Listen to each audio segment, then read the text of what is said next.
Hello everyone, welcome to Yasmin's Learning Corner. আজি ভিডিঅ'ত আমি চাম ক্লাছ 8ৰ সায়েন্স বুকৰ চেপ্টাৰ 13 শব্দ। আজিৰ আমাৰ টপিক হ'ব কম্পনৰ বিস্তাৰ, পৰ্যায়কাল আৰু কম্পনাংক। কম্পনৰ বিস্তাৰ কি, পৰ্যায়কাল কি আৰু কম্পনাংক কি হয় আজি ভিডিঅ'ত আমি জানিম।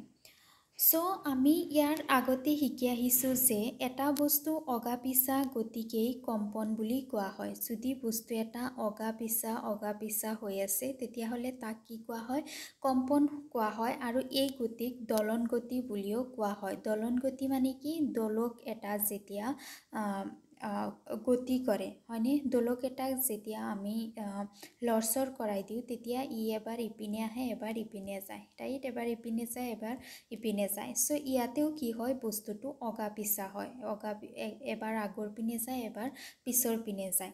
গতিকে বস্তু এটা যেতিয়া অগা পিছা হয় তেতিয়া ইয়াক কম্পন বুলিও কোৱা হয় বা দলন গতি বুলিও কোৱা হয়।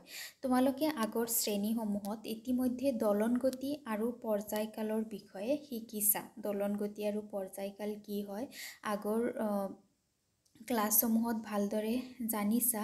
গতিকে কি হয় যে প্ৰতি ছেকেণ্ডত হোৱা দলনৰ সংখ্যাকেই দলনৰ কম্পনাংক বুলি কোৱা হয়।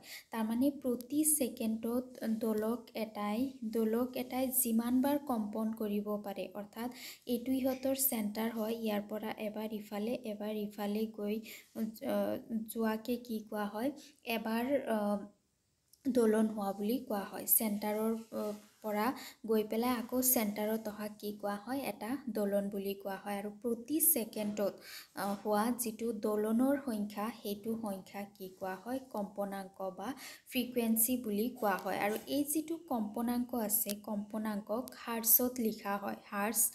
হাৰ্টছক আকৌ চিম্পুলত HZ হিচাপে লিখা হয়। কম্পনাংকৰ একক হাৰ্টছ। এক হাৰ্টছ কম্পনাংকৰ মানে হৈছে প্ৰতি ছেকেণ্ডত এবাৰ দলন হোৱা। যদি কোৱা হয় যে এক হাৰ্টছ কম্পনাংক হৈছে, তাৰমানে কি হৈছে, এক ছেকেণ্ডত দলনটোৰ এবাৰ দলন হৈছে, তাৰমানে চেণ্টাৰৰ পৰা গৈছে আকৌ চেণ্টাৰত যে আহিছে সেইটো কি হৈছে, এবাৰ হৈছে এক ছেকেণ্ডত। যদি এটা বস্তুৰ এক ছেকেণ্ডত 20 বাৰ দলন হয় তেন্তে ইয়াৰ কম্পনাংক কি হ'ব, তাৰমানে ই কি হ'ব, 20 টাইমছ বস্তুটো কি হৈছে, 20 টাইম দলনটো ইয়াৰ চেণ্টাৰলৈকে আহিছে এক ছেকেণ্ডত।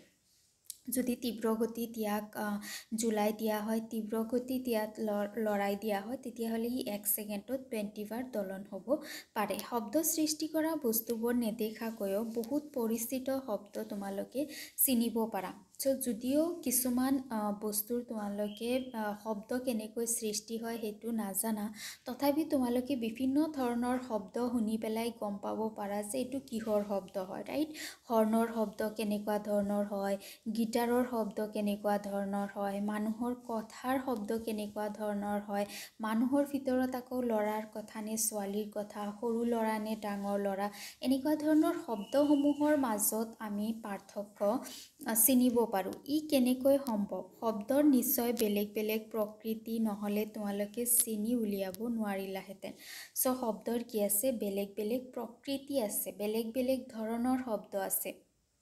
শব্দ কম্পনৰ ওপৰত নিৰ্ভৰ কৰে, শব্দ পৰ্যায়কালৰ ওপৰত নিৰ্ভৰ কৰে, শব্দ স্পীডৰ ওপৰত নিৰ্ভৰ কৰে, শব্দ কোৱালিটিৰ ওপৰত নিৰ্ভৰ কৰে।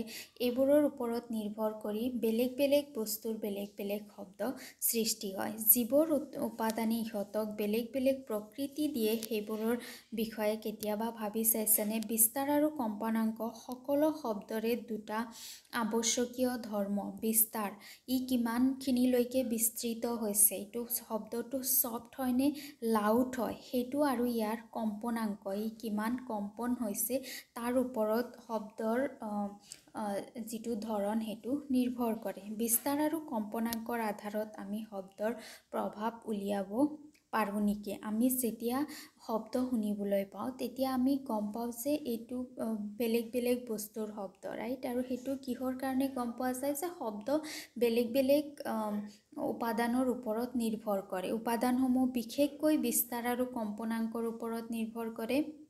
ইয়াৰ উপৰিও পৰ্যায়কালৰ ওপৰত শব্দ নিৰ্ভৰ কৰে, স্পীডৰ ওপৰত শব্দ নিৰ্ভৰ কৰে, কোৱালিটিৰ ওপৰত নিৰ্ভৰ কৰে। এইবোৰ বস্তুৰ ওপৰত নিৰ্ভৰ কৰি বেলেগ বস্তুৰ বেলেগ বেলেগ ধৰণৰ শব্দ সৃষ্টি হোৱা দেখিবলৈ পোৱা যায়। আজি ভিডিঅ'ত ইমানখিনিয়ে। Thank U.